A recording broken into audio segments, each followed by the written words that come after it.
سکتی ہے۔ اور ہم لوگ اسی مغالطہ میں ہیں کہ ہر ایک کو مومن سمجھ لیتے ہیں، ہر ایک کو مومن سمجھ لیتے ہیں۔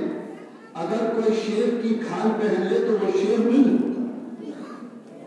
اسی طریقہ سے مومن وہی ہوتا ہے جس کو اللہ اور اس کا رسول کہہ دے یہ مومن ہے، قرآن کہہ دے یہ مومن ہے، وہ مومن ہے۔ ایک بار جو یہ بات کہی اللہ صلی اللہ شفیع علیہ وسلم صلی اللہ علیہ رسول اللہ صلی اللہ علیہ وسلم۔ محترم حضرات، آج میں آپ کو یہ بتانا چاہتا ہوں کہ گزشتہ جمعہ میں نے ایک موضوع رکھا جو آج ہر انسان، چھوٹے ہوں یا بڑے، ضعیف ہوں یا بزرگ، عورتیں ہوں یا لڑکیاں، ہر ایک اس مرض میں مبتلا ہے، اور وہ مرض ہے غیبت کی۔ میں نے اس پر کچھ روشنی ڈالی تھی گزشتہ جمعہ، اور اس بات کو میں نے ثابت کیا تھا یہ غیبت ہمیں کہیں کا نہیں چھوڑتا، یہاں بھی رسوائیاں ہیں اور وہاں بھی رسوائیاں ہیں۔ ایک حدیث میرے نبی کی ہے کہ جو غیبت خور ہوتا ہے، چغلخور ہوتا ہے، اللہ کے رسول معراج کی رات جب دوزخ کا معائنہ فرما رہے تھے، آپ نے کچھ لوگوں کو دیکھا کہ جس کا چہرہ خنزیر کی طرح بنا دیا گیا ہے اور اس کا جسم گدھے کی طرح ہے، اور اس کے ہونٹ ایک پاؤں کی طرف ایک پیچھے کی طرف لٹکا ہے اور وہ گدھے کی طرح چلا رہا ہے۔ میرے نبی نے ارشاد فرمایا کہ یہ کون لوگ ہیں؟ فرشتوں نے کہا، جبرائیل نے کہا، یا رسول اللہ یہ وہ لوگ ہیں جو یہ سمجھتے تھے کہ ہم دوسرے کی سرخروئی حاصل کر لیں، ایک دوسرے سے لڑائی لگا دیں، فساد برپا کر دیں۔ یا رسول اللہ یہ چغلخور لوگ ہیں، یہ چغلخور لوگ ہیں۔ آپ کو میں بتاؤں ہر زمانے میں تہمت لگی، تاریخ اسلام اٹھا کر دیکھ لو تو اس زمانے میں مریم سے لے کے عائشہ تک کو نہیں چھوڑا، مگر اللہ تبارک تعالیٰ جو نہایت رحمان و رحیم ہے، احد ہے،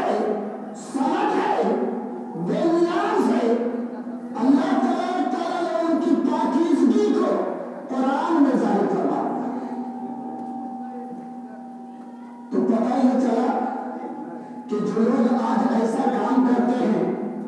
وہ ان چغلخوروں میں شامل ہیں جس پر اللہ کا عذاب ہوا، اس لیے کہ یہ وراثت جو اس کو ملی ہے یہ اسی کی ہے۔ جس کو جو وراثت ملتی ہے اس کا رنگ ہر زمانے میں نکھرتا ہے، اس کا رنگ ہر زمانے میں نکھرتا ہے، اس لیے کہ نکھرنے کو نسبت ہے۔ اور حضرات آپ لوگ چھت پر چلے جائیں، نکھرنے کو نسبت سے تعلق ہے۔ اور میں آپ کو بتاؤں، نسبت کی بات آ رہی تو میرے ذہن میں 4 باتیں آئی کہ سب سے پہلے آپ یہ جانیے کہ نسبت 4 قسم کے ہوتے ہیں۔ ایک زمانی نسبت، ایک مکانی نسبت، ایک جسمانی نسبت، ایک روحانی نسبت۔ یہ 4 قسم کی نسبتیں ہوتی ہیں،